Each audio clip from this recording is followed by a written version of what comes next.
Ассалаумалейкум. Мен Атаниязова Гүлшат Сетниязовна. Бүгін әдебиет сабағы Қобылан дастаны темасы. Яғни Қобылан дастанынан үзінді болады. Карам жырау нағим вариантын таллаймыз. Қобылан дастаны менен танысу, дастанның идея тематикалық мазмұны туралы түсінікке ие боламыз. Демек, Қобылан дастаны. Қобылан Қарақалпақ халқының қаһармандық дастаны. Қобылан дастаны қарақалпақлар арасында кең тарқалған дастан, яғни дастанда Қыпшақ руының батыры, Қобыланның батырлық әрекетлері мысалында қарақалпақ халқының тұрмыс салты, үрп-әдетлері, қадет қауметлері сәулеленген.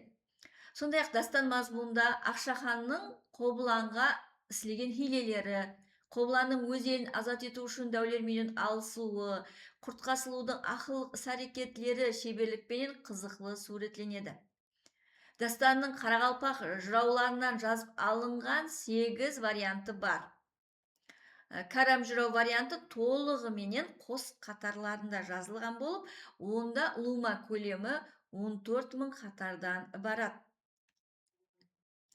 Демек, һәмме дастанлар сияқлы, яғни фольклорлық мотивте дастан басланады. Ақшахан дегеннің жұртында 4 түлігі сай, оғада бай, Қыдырбай деген жасайды.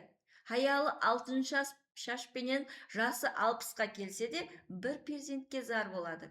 Әулиелерде түнеп, зиярат етіп, Қобылан деген перзентлі болады. Сол Қобылан ер жетіп, Ноға елінде Сейдімхан патшаның қызы Құртқасылуға үйленеді. Солай басылады, яғни бұл жерде сол Ақшаханның жұртында сол Қыдырбай 6 шашпенен бірге жасап, 60-қа келсе де перзентсіз болады. Олар әулиелерде түнейді. Онан кейін ол 6 шаш жүкілі болып, жолбарыстың жүрегіне жерік болады. Сондай фольклорлық солдағы дастан солай басыланады. Hem de бұл жерде мектеп сабақлығында сол құртқаға үйленуі менен басланады. Бұл жерде құртқа келген уақытта шарт қояды, яғни маған дейді, тор атты еншіме бересең деген шарт қояды, һәм сол жерден дастанның үзіндісі сол жерден басланады. Дастанның ұлыма мәнісі төмендегіше, мысалы, текарық идеялары, отан қорғау һәм бірлік. Дастанның басылы мәнісі ел жұртты сыртқы жаулардан қорғау. Қобылан батыр тек өзінің жеке мәпшін емес, бәлкім бүткіл халқының тыныштығы һәм азатлығы үшін күреседі. Ол қиын қыстау күндерде халыққа тірек болатығын қаһарман образы болып табылады. Сондай-ақ хаял адамды құрметтеу келеді. Бұнда құртқа образ арқылы беріледі. Дастанда Қобылан батырдың пірі һәм ең жақын мәслихатшысы, оның зайыбы құртқа. Бұл жерде хаял қызлардың ақыллығы, батырлығы һәм ер азаматларға қосқан үлкен үлесі көрсетіледі. Құртқа образы арқылы халық ақыллы хаял, ердің бақты деген мәнін алға сүреді. Білесіз, алдыңғы дасталарды оқыған уақытта да Қарақалпақ дасталарында хаял қызларға үлкен ітібар қаратылады. Хаял қызларды сол бас қаһарман менен біргелікте ақыллылығы менен, батырлылығы менен халық өз хаял қызларын сондай құрметпенен, сүйіспеншілікпенен суретлеген. Ал сырласу һәм жанашырлық түрінде болса, дастанда ат пенен батыр арасындағы байланыс суретленеді. Мысалы, тілді білуі, бұл жерде тұлпар батырдың айтқанларын түсінеді, айрым жағдайларда тілек тілеп тұра қалады. Сезімталлығы, жау жақыласқанда, ямаса қауіплі жағдай туылғанда, аты батырды оятады, ямаса оны қауіптен ұзақластырады, өлімнен құтқарады. Батыр жараланып, ямаса хәзірленіп қалғанда, аты оны жау майданынан алып шығып, аман сақлап қалады. Бұл жерде Қобылан дастанында торы атта да сондай жақсы қасиеттердің бәрі жәмленген. Бұл жерде дастаннан үзінді тартылпа кең болып жатқан далаңды, қайғыға қаплама кеуіл қалаңды, бір тай болса бере қойса жанаға, қапа қылма мәрт Қобыландай балаңды деп ауылдың жігітлері айтады. Яғни бұл жерде жаңа айтып өткенімде құртқа торы атты еншісіне сұрайды да, оған Қыдырбай Кыдырбайбай капа болот. Бул келин маған керек емес, bunday келин. Неге ол келе сала шарт коёды? Неге ондай етеді деп, bunday да болганба деп капа болот. Дәстүрүмүздө барма деп капа болот. Сол кезде ауылдың каткуда жигитлери Кыдырбайга сондай акыллы даналык менен көптен көп го сенин байлыгың, көп го тайларың, бере кой сол сураганын дейди де, сол убакылары Кыдырбай бул каһарды коёду. Бере коюң балдар деп кылка тонун жамылып, көп ишинде ардаңлап элге келин келди деп. Сол кезде кубанып, һәм акылга ийинип, һәм де курткага сол торы атты енчисине береді. Һәм де келин келди деп жар салып, тойду башлап жиберген убактыларынын өзүндө. Ендігі сөзді сорасаң, алды артына қарасаң, атадан жалғыз мәрт қобылан ізіне ертіп бегілерін күндегі жүрген жол менен қалаға жақын келеді.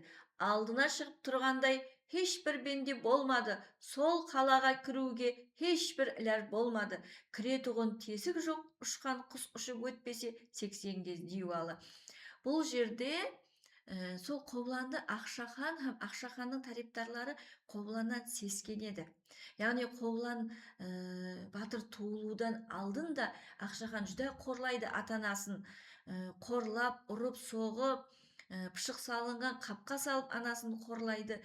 Қобылан туылғаннан кейін, бірақ оған Ақшаханның тісі өтпейді. Һәм Қобылан мәрт, батыр болып үлкейгеннен кейін одан құтылуды ойлайды. Һәм оның тариптарлары менен сол һәр түрлі дәулерге жұмсап, сол дәулердің қолларынан жан тапсырады-ау, сонан мал дүниясы маған қалады деген үмітте Қобыланды һәр түрлі қиын сапарларға атландырады. Бұл жерде де сол Қобыланды сол қалмақтың жұртына жібереді. Һәм қалмақтың жұртына келсе, олар ұзын етіп сол өте алмайтұғын дювал салып қойған болады. Һәм Қобылан пірлеріне сүйенеді да, атын сол дювалдан, сол 80 кез дювалдан аты қанат шығарып ұшып өтеді. Һәм барса қалмақларды қырып, һәм ол жерде жеңіске ерісіп қайтады. Бірақ та оны 40 жігіті өте алмайды ол жерден. 40 жігіті сол жерде күтіп тұрады. Ондан ол жерде сол көбікілі дәудің жоқ екенлігін көріп қалмақты бойсындырып, батыр ізіне қайтып келеді. Һәм ізіне қайтып келеді де, сол жол жүреді. Сол жерінен бұл дастандағы үзінді. 40 жігіт сонда сөйлейді. Қобылан батыр азамат, астыңдағы қаназат, қорқар жерден қорқпайсаң, қорқпас жерден қорқасаң, сенің менен бір шығып, талап етіп шығып ек, қарамайсаң біздерге, толтырдың жас көздерге, ұрыс десе ағажан, жәнжел десе ағажан, ауыспайды өзіңнен, елге аман барған соң, сен айтарсаң мақтанып дейді. Яғни бұл жерде сен мақтанып айтарсаң, біздер 40 жігіт ізіңе еріп шығып едік, бірақ біздер не айтамыз, қандай мәртлігімізді айтамыз деп атырған жерінен үзінді. Жасылайынан тұлпар мініп желесең, рұқсатсыз еліме қайдан келесең, иесіз деп бедің біздің еллерді, келген жерден бала хабар бересең. Хауа жауса айдын көлер хөл болсын, жылдан жылға аз дәулетің мол болсын. Қай жерлерден шықтың заңғар қаңғырып, айт жібермек барар жерім жол болсын. Бұл жерде сол көбіклі дәудің сорап атырғаны көбіклі дәу көреді. Һәм бұл жерде сен кімсің, қай жерден келдің деп сорап атырған уақыты. Һәм бұл жерде Қобылан өзін таныстырады. Қобылан таныстырған жерден үзінді. Атым Қобылан деген соң ашуы жаман келеді. Һәм атым Қобылан менің деп таныстырған уақытта көбіклі дәу ашу келеді. Себебі Қобылан бұндан алдын сол көбіклі дәудей дәулерді өлтірген болады да. Сол үшін Қобыланды күтіп, содан өш аламан десе, сол өш алуға бара алмай қиналып жүрген кезлері бұл Қобыланның өзінің алдына келіп тұрғанын көріп, атым Қобылан деген соң ашулы жаман келеді. Буыр қанып, бақырып, аш арсландай ақырып, қанқоры Қобылан келген соң, пайманасы толған соң, Қобылан дайын балаға келе қоллар салады. Екеуі бүтін тұтысып, атаңа нәлет Қобыланлы, енеңе нәлет Қобыланлы, хабарласпай еліме, аулар салып көліме, тұзақлар құрып шөліме деп Қобылан менен айқасады. һәм Кобылан менен айкасады. Бул дәу болганы үчүн Кобылан 20 жашар жигит айкасып атып Кобылан сәл шаршайды. Һәм шаршаган убакта бирден пирлеринен жардам сурау, пирлеринен мәдет сурау керектиги эсине түшөдү. Наймыт өлгір Ақшахан бөке дәуді інімді палуалыққа апарып, оны саған салғанда, кім аяқтан, кім қолдан зорлық етіп ініме саған жығып бергенде, басын кесіп сол жерде қан ішкен сен бедің, сеннен қайтар ермеді, әліптау сеннен кембеді, бөкедәу сеннен кембеді деп атырған кезден үзінді. Яғни бұл жерде сол әліптау менен бөкедәуінді өлтіргенін һәм солардың өшін алу керек екенлігін толғанып айтып атырған кезлері. Һәм де жаңа айтқанымдай әлсірейді Кобылан, сонан пирлерін шақырады. Аллам дейді, қолын жайып пирлерін шақырады да, со пірі Ілияс қожасы тарға көрме балам деп жақылдасып барады. Баланың есі танады. Алладан мәдет сорамай, я пирім деп жыламай, дөгерек ташқа қарамай, 80 батман хамуды ғаррамы деген шоқымардың астында мәрт тұрады. Әр іске қайыл болады. Сол пири келіп жәрдем беріп атырған уақытта Көбіклі дау сезіп қояды. Бұл бір жақтан жәрдем керек болып атыр, келіп атырыптау, перлер жәрдем беріп атырыптау дейді. Сол кезде тұрып айтады: егер пір болатұғын болсаң, екеумізге теңдей жәрдем бер, олай етіп алалама адамды деп айтады. Һәм пері не қыларын білмей екеуінді шетке лақтырып жібереді. Һәм пер лақтырып жібереді. Бұл жерде сөздіклер һәм де бұл жерде сол пір лақтырып жібереді да, сонан Кобылан шаршап қиналып қалған уақытында 40 жігіттен жәрдем сұрайды. 40 жігіті де бұл жерде жәрдем бере алмайды, кейіннен торы аттан жәрдем сұрайды. Торы аттан жәрдем сұраған уақытта торы ат аспанға ұшып кетеді. Қанат жайып аспанға ұшып кетеді. Сол кезлері ол Кобылан қатты қапа болады. Торы атты мен мінгендегі мақсатым менің ол қасымда жүретұғын әрдайым жолбасшысым еді. Ол менің мысалы деп айтады. Һәм де торы аттың сол аспанға ұшып кеткен жерінде бұл дастаннан сол сабақлықтағы үзінді таусылады.